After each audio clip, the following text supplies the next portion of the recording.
नमस्कार, मैं हूं आपके साथ अंकिता पाल। बुलेटिन की शुरुआत करते हैं। लोकसभा चुनाव को लेकर सभी पार्टियों के नेता अपने प्रत्याशियों के समर्थन में सभाएं कर रहे हैं। एटा लोकसभा में 7 मई को मतदान होना है, जिसे लेकर सीएम योगी आदित्यनाथ एटा में जनसभा को संबोधित कर रहे हैं। तो सीधा आपको लिए चलते हैं एटा, उन्होंने क्या कुछ कहा है आपको भी सुनाते हैं। श्री हरि विष्णु की बड़ा अवतार के इस पावन धरा स्वरों को मैं कोटि कोटि नमन करते हुए आप सभी जनता जनार्दन का मैं हृदय से अभिनंदन करता हूं, स्वागत करता हूं। मंच पर उपस्थित प्रदेश सरकार में मंत्रिमंडल के मेरे सहयोगी श्री सुनील शर्मा जी, संदीप सिंह जी, लोकप्रिय सांसद श्री राजवीर सिंह राजू भैया, भारतीय जनता पार्टी के जिला के अध्यक्ष श्री संदीप जैन जी, जिलाध्यक्ष कासगंज श्री केपी सिंह सोलंकी जी, लोकसभा के प्रभारी नागेंद्र दुबे जी, लोकसभा के संयोजक श्री प्रतेंद्र पाल सिंह पप्पू भैया, जिला प्रभारी एटा हर्षवर्धन आर्य जी, जिला प्रभारी कासगंज सुश्री पूनम बजाज जी, हमारे विधायक गण श्री वीरेंद्र सिंह लोधी जी, विपिन वर्मा डेविड जी, आशीष यादव आसू जी, रजनीकांत माहेश्वरी जी, देवेंद्र राजपूत जी, हरिओम वर्मा जी, अध्यक्ष जिला पंचायत कासगंज श्रीमती रत्नेश कश्यप जी, पूर्व विधायक ममतेज साक्य जी, पूर्व विधायक ठाकुर रज्जन पाल सिंह जी, ठाकुर शिवराज सिंह जी, आज के इस कार्यक्रम में उपस्थित भारतीय जनता पार्टी और सहयोगी दलों के सभी पदाधिकारीगण, भारी संख्या में उपस्थित एटा संसदीय क्षेत्र और कासगंज से जुड़े हुए मेरे सभी बहनों और भाइयों, लोकसभा चुनाव 2024 तीसरे चरण के चुनाव के क्रम में आज मुझे सरदेव बाबूजी की कर्मभूमि एटा में आपके बीच में आने का अवसर प्राप्त हुआ है। बहनों और भाइयों, सतयुग में श्री हरि विष्णु के अवतार के रूप में बड़ा भगवान ने हिरण्याक्ष का यहीं पर वध करके इस धराधाम पर धर्म और न्याय की स्थापना करने का काम किया था। और यही कारण है कि भारतीय जनता पार्टी की सरकारों ने सोरो क्षेत्र को उसका पुरातन स्वरूप देने के लिए राजू भैया के प्रस्ताव पर जो कार्य प्रारंभ किया है, आने वाले समय में सोरो क्षेत्र भी एक महातीर्थ के रूप में विकसित होकर के यहां की जनभावनाओं का सम्मान करेगा। बहनों और भाइयों, यह कार्य केवल भारतीय जनता पार्टी ही कर सकती है। आप सब इस बात को जानते हैं। पहले एक कांग्रेस और सपा के लोग कहते थे ना, जब हम लोग कहते थे रामलला हम आएंगे, मंदिर वहीं बनाएंगे, ये लोग कहते थे कि देखो ये मजाक कर रहे हैं, ये बना ही नहीं पाएंगे। समाजवादी पार्टी के लोग कहते थे कि परिंदा भी पर नहीं मार सकता, और कांग्रेस के लोग कहते थे कि राम तो हुए ही नहीं। और बहनों और भाइयों, सरदेव कल्याण सिंह जी का त्याग, मोदी जी का नेतृत्व, आप सबके आशीर्वाद से अयोध्या में रामलला का भव्य मंदिर का निर्माण हो गया है। कल देश की राष्ट्रपति जी भी वहां राम मंदिर में दर्शन करने के लिए गई। पहली बार भारत का कोई राष्ट्रपति, महामहिम राष्ट्रपति राम जन्मभूमि दर्शन करने के लिए गया और पूरा देश अभिभूत होकर के देख रहा था वह दृश्य। बहनों और भाइयों, भगवान राम के प्रति जो द्रोह करने वाले लोग थे वे भी आपके पास हैं, आपके सामने हैं, और राम भक्तों की टोली भी आपके सामने है। और इसीलिए मैं आपके बीच आया हूं कि जिन लोगों ने सरदेव कल्याण सिंह जी का अपमान किया, याद करिए, कल्याण सिंह जी प्रदेश के मुख्यमंत्री थे, कल्याण सिंह जी की पूर्व गवर्नर भी थे, जनप्रतिनिधि रहे, कई बार विधायक और सांसद भी थे। लेकिन जब उनकी दुखद मृत्यु हुई तो समाजवादी पार्टी ने संवेदना के 2 शब्द भी नहीं व्यक्त किए। बहनों और भाइयों, हमारे नेता को अपमानित करने वाली समाजवादी पार्टी, राम को नकारने वाली समाजवादी पार्टी, आपकी आस्था के साथ खिलवाड़ करने वाली सपा और कांग्रेस क्या आपका वोट पाने का अधिकारी है? क्या आपका वोट पाएगी? क्या अगर इनके कारनामों का मैं किस्से सुनाना प्रारंभ कर दूंगा तो बहनों और भाइयों बड़ा लंबा समय लगेगा। मैं आज आपके बीच में केवल कुछ मुद्दों पर चर्चा करने के लिए आया हूं।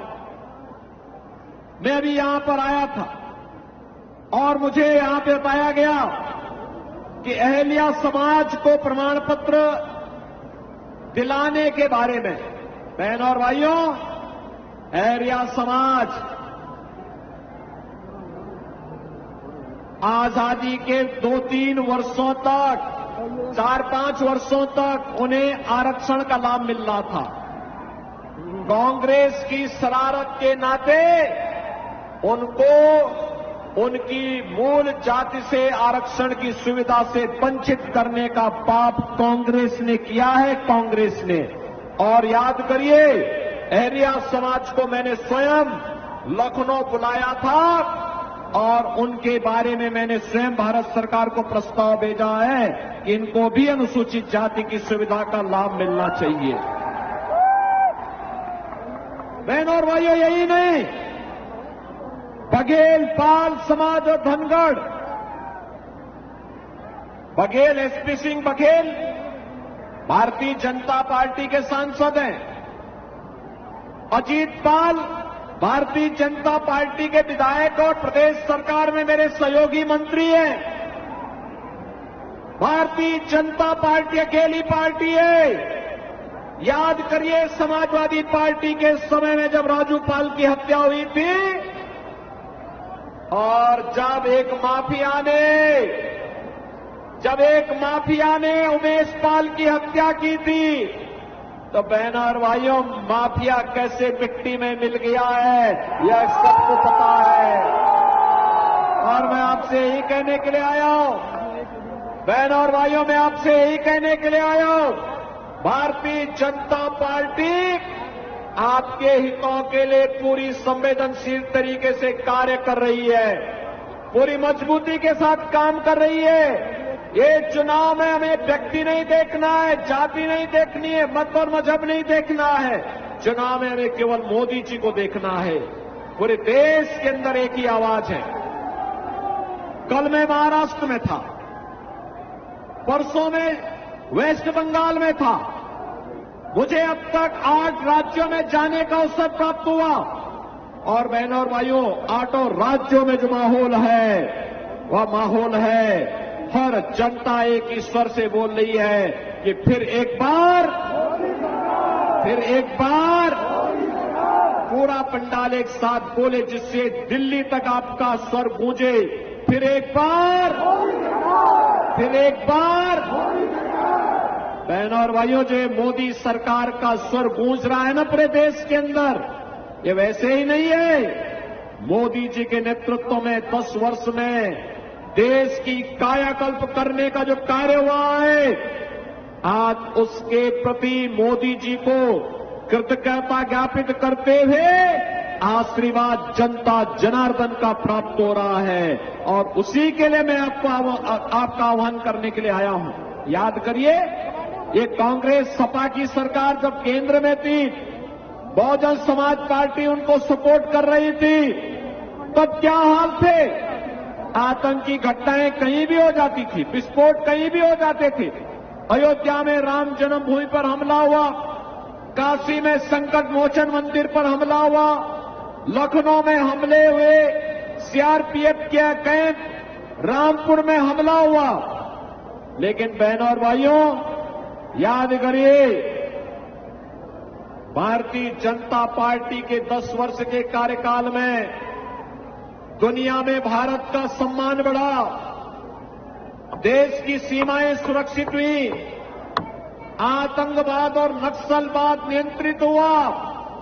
अब तो कहीं पे जोर से पटाखा फट जाए तो पाकिस्तान सफाई देता कि मेरा हाथ नहीं है। बहनों और भाइयों, ये होती है देश की धमक, और ये मोदी जी के नेतृत्व में हो पाया।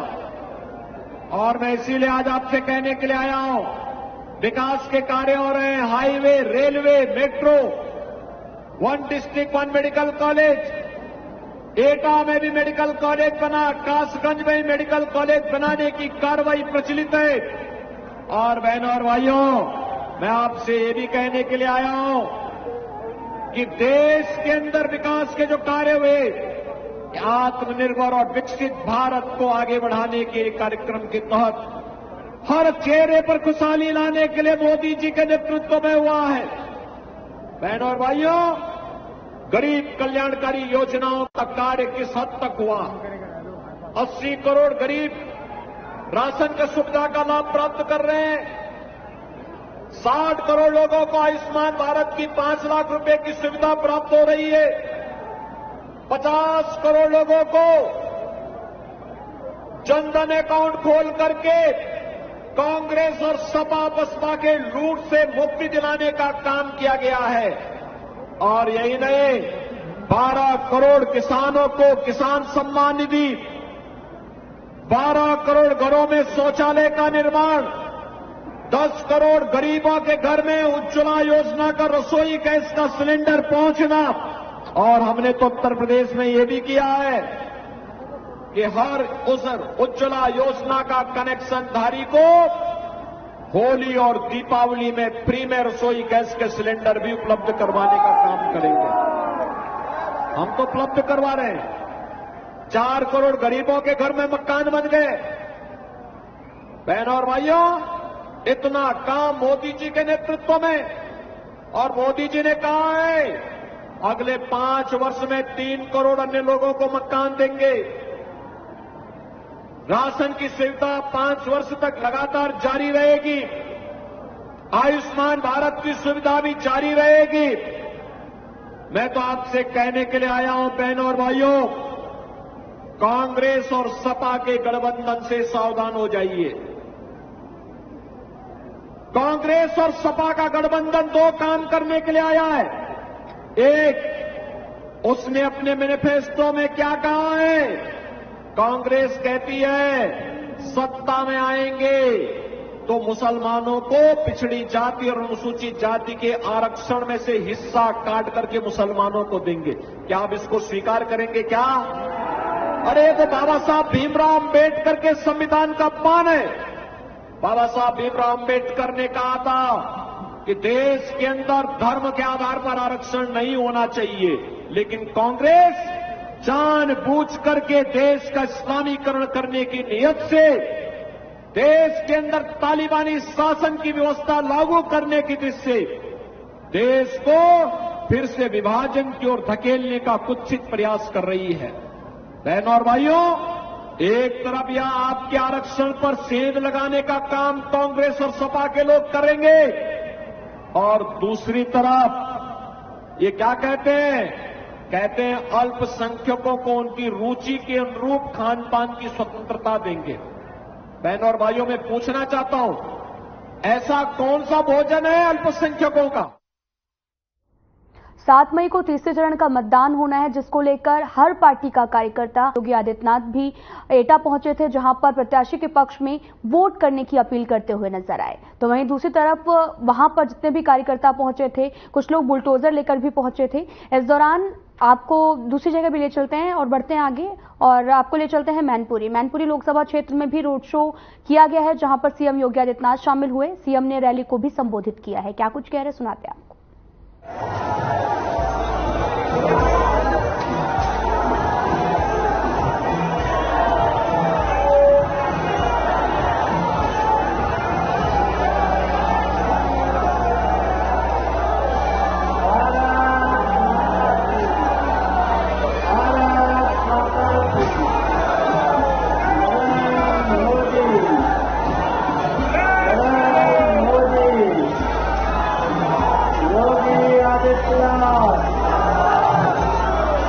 योगी आदित्यनाथ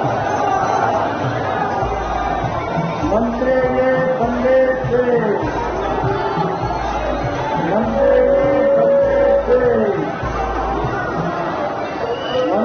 के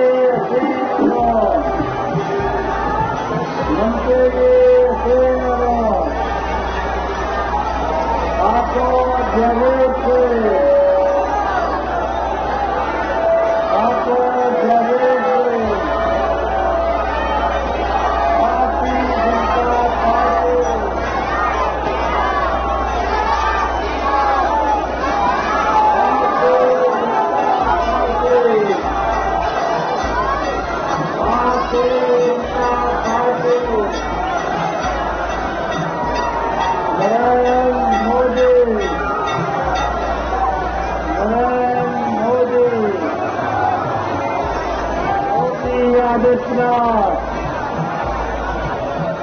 योगी आदित्यनाथ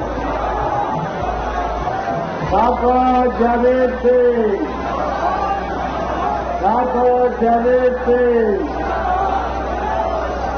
मंत्री के संदेश से,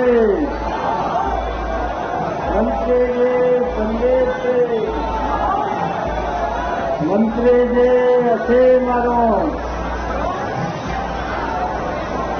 भारतीय जनता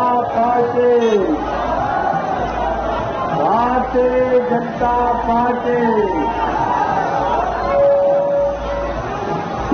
नरेंद्र मोदी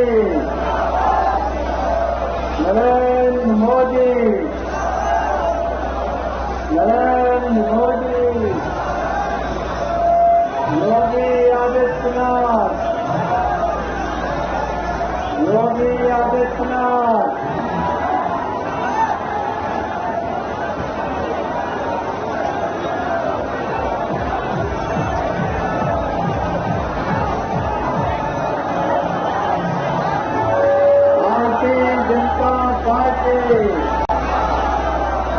भारतीय जनता पार्टी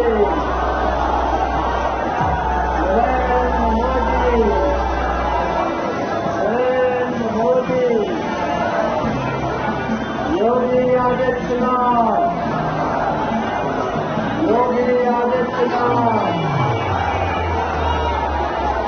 नरेंद्र मोदी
योगी आदित्यनाथ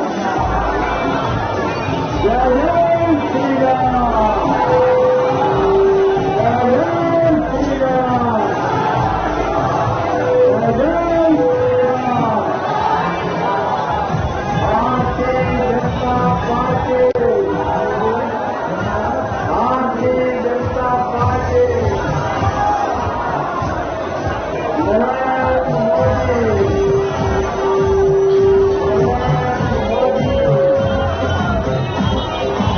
योगी आदित्यनाथ, योगी आदित्यनाथ,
नरेंद्र मोदी,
जनता पार्टी